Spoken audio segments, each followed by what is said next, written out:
Welcome to This Explainer. Today, we're diving straight into the terrifying and frankly masterful psychological horror short, The Call from Within. Picture this. You're sitting entirely alone in a soundproof studio. It's 2 a.m. The world outside is dead silent. You're a professional audio engineer just carefully editing a track, and suddenly you hear this impossible, distorted whisper buried deep inside your audio files. It knows your name, it knows your secrets, and worst of all, you know for a fact it's not just background interference. So, what if the voice in your head wasn't yours?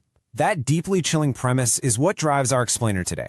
We're going to dissect exactly how this film uses masterful sound design techniques and suffocating, claustrophobic camera work to systematically strip away the protagonists and, by extension our own, grip on reality. It literally makes us question our own sanity. Part 1. Whispers in the Dark. To understand the mechanics of this fear, we first need to look at the environment trapping our protagonist. In this incredibly tense psychological chess match, we've basically got 4 key players. First is Maya, a meticulous, introverted sound engineer who relies totally on logic. Then there's her therapist, Dr. Samir, whose calm demeanor is definitely hiding something much darker. Then we have her missing friend Lila, who honestly might not even exist. And finally, the voice, this calculating, unseen entity that seems to live entirely within the audio spectrum. You see, Maya's unraveling is deeply rooted in time. The terror here isn't some sudden jump-scare ghost story, it's a massive, slow burn. It builds from a locked door and deeply repressed trauma at an orphanage when she was just 6 years old. Then it simmers through a full decade of intensive psychiatric therapy, finally erupting during that haunting 2 a.m. revelation in her studio a lifetime later. The past has absolutely caught up with her. Part 2. Designing the Sound of Fear. Let's look at the film's first major technical pillar, which is how it engineers terror specifically through audio. Trying to stay logical and trying to use her professional expertise to fight back the fear, Maya runs what's called a spectral analysis on the whisper. She's desperately looking for a normal, scientific explanation. But instead, she uncovers impossible subhuman frequencies. We're talking about sounds lower than human vocal cords can physically produce, and horrifyingly, they are layered with the distinct cry of a terrified child. Logic just completely fails her at this point. The filmmakers are literally engineering dread directly into your ears here. They utilize hard-panned audio that abruptly shifts from your left ear straight to your right, which makes you feel totally surrounded.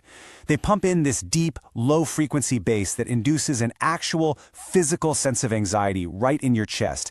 And then, maybe the most terrifying trick of all, they use sudden drops into absolute dead silence. It leaves you feeling entirely vulnerable. So to finally decipher this ghostly audio, Maya applies a very specific technique called reverse reverb. If you don't know, it's a highly unsettling auditory effect that just feels fundamentally unnatural to the human brain. But through this auditory manipulation, the voice suddenly becomes crystal clear and it violently unlocks her repressed childhood memory. And wow, this auditory revelation strikes like a physical blow. The twist here is just completely devastating. Maya wasn't just an innocent survivor of the orphanage. To survive the cruelty of the older children, she actually became an accomplice. She helped lock another child in the dark basement, abandoning her to die. So the ghost we've been hearing, it isn't a monster. It's her own buried guilt. Moving on to part 3, claustrophobia through the lens. Because remember, sound design is only half of the nightmare in this film. Let's examine how the cinematography physically traps Maya in her own guilt. Whenever Maya seeks help, Dr. Samir offers this incredibly clinical, dismissive diagnosis. He tells her it's just stress and she needs rest. But the film's visual language completely contradicts him. The director deliberately offers Maya and the viewer absolutely zero visual rest. Instead of giving us any breathing room whatsoever, we are relentlessly forced into tight, unblinking close-ups.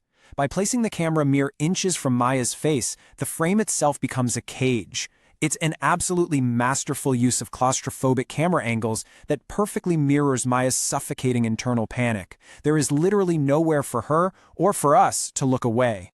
And compounding this visual anxiety, the filmmakers employ these agonizingly long takes with zero cuts. They pair those with almost imperceptibly slow zooms. Every single time the camera pushes in, it genuinely feels like the walls are closing in on her. By refusing to cut away, the camera forces us to remain trapped with Maya in real time as her reality completely fractures.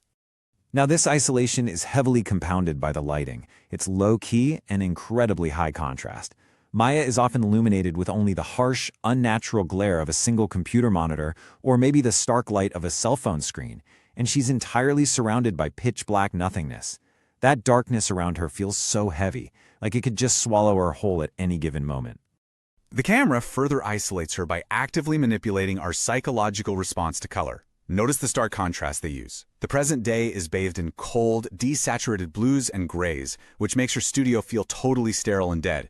But when she flashes back to those repressed memories, the scene shifts to sickeningly warm, corrupted, faded yellows. It literally makes the past feel like a rotting infection in her mind. Part 4. The Anatomy of a Twist. Let's dive into how these suffocating visual and auditory techniques beautifully and terribly set up the film's final narrative punch. For almost the entire film, Dr. Samir acts as this voice of supposed reason, attempting to gaslight Maya into believing Lila was merely a fractured personality. He completely invalidates her trauma, even presenting 10 years of medical records to prove she created Lila as a defense mechanism. He really makes her doubt her own mind right before the real truth drops. And the climax presented in the source material features this fascinating, terrifying duality. In the main ending, we learn Lala was indeed real, and her vengeful spirit literally possesses Maya's body. But in a much darker alternate cut, it's actually revealed that her trusted Dr. Samir was the orphanage abuser all along, and he was keeping Maya close just to ensure her memory stayed buried.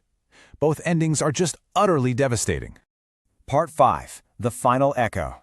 As Maya's reflection blurs in her studio mirror, and an unfamiliar hollow smile crosses her face, the technical and narrative elements we've discussed perfectly collide. The screen goes black, leaving only a faint, distorted whisper echoing in the darkness. And it leaves us with a genuinely horrifying question to walk away with. If an unseen truth can hijack your mind through a simple whisper in the dark, can you ever truly trust your own thoughts again?